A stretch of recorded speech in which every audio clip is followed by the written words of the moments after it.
Só falta o roteiro, né? Oi, gente, aqui é a Bruna e eu quero falar pra vocês por que autores usam pseudônimos. Desde os primórdios da literatura, existem autores que usaram pseudônimos ou pen names em suas obras. Lá no século 17, 18 era muito comum que mulheres usassem pseudônimos, porque literatura era coisa de homem. Era muito comum autoras usarem pseudônimos masculinos ou abreviações dos seus primeiros nomes pra não aparecer o gênero delas. Até porque não era todo editor e editora que queria publicar um livro escrito por uma mulher. Jane Austen, por exemplo, publicou seus primeiros livros como uma lady. Poucas pessoas sabiam o nome dela mesmo, só de ser escrito por uma lady já era tipo, uou, a mulher escrevendo isso aqui. Mulheres eram ativamente desencorajadas a participarem da literatura. Um exemplo disso é que a Charlotte Brontë, que é a Charlotte Brontë, né, gente, escreveu uma carta para um poeta que ela gostava com alguns dos trabalhos dela, alguns poemas ali que ela gostava de escrever. E esse senhor, né, meu caro senhor, responde que poesia era um domínio masculino e não apropriado para mulheres.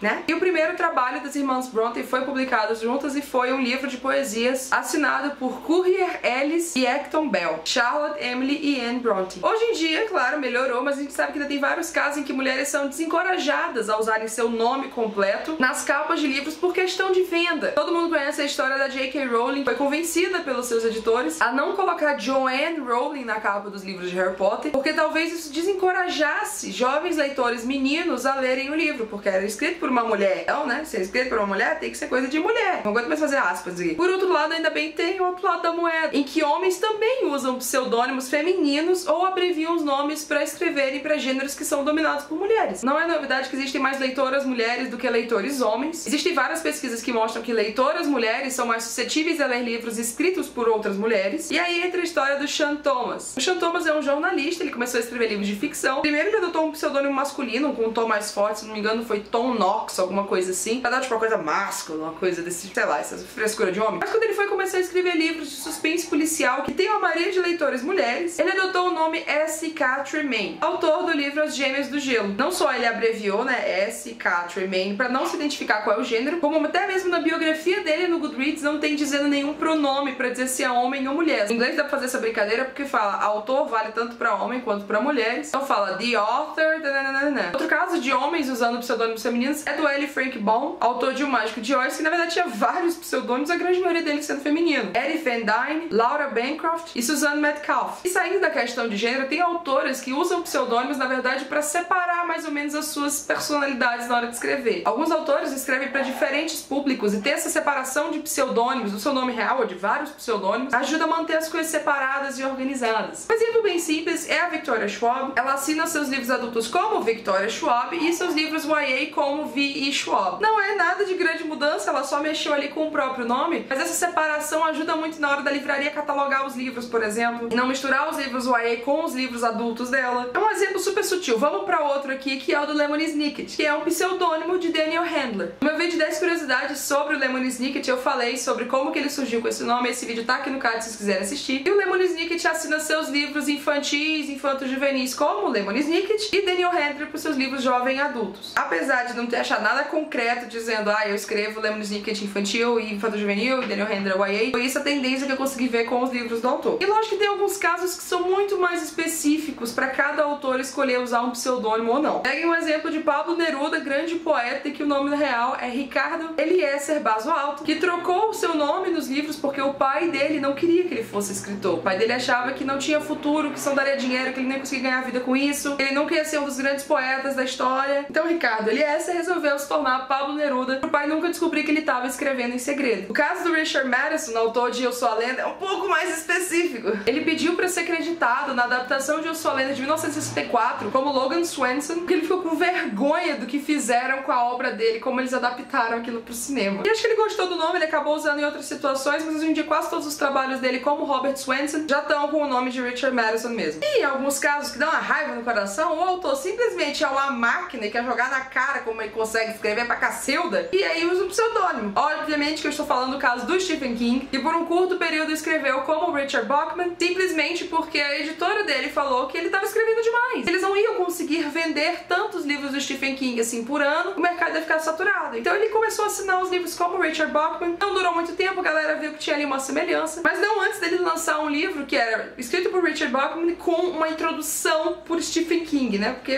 King é King, né, gente? King pode. E outro caso desse é a Nora Roberts, que já escreveu mais de 200 livros e tem como pseudônimo J.D. Robb. Na verdade, Nora Roberts já é um pseudônimo de Eleanor Marie Robertson, e ela criou esse nome porque ela achava que todo mundo que escrevia romance tinha pseudônimo, né? Então, também precisa de um pseudônimo, tem que escrever romance, né? E ela começou escrevendo romance. Quando ela quis ir pra suspense, a mesma coisa do Stephen King. Ia ter Nora Roberts demais no mercado, ia ser difícil vender. Então ela começou a assinar como J.D. Robb, que não é mistério nenhum, porque muitos livros dela hoje em dia são assinados como Nora Roberts, como J.D. Robb. Se vocês conhecem mais casos como esse de autores usando pseudônimos, deixem aqui nos comentários, vamos discutir sobre isso. Aqui do lado tem mais 2 vídeos que eu acho que vocês vão gostar. Muito obrigada por assistirem, eu vejo vocês amanhã. Tchau!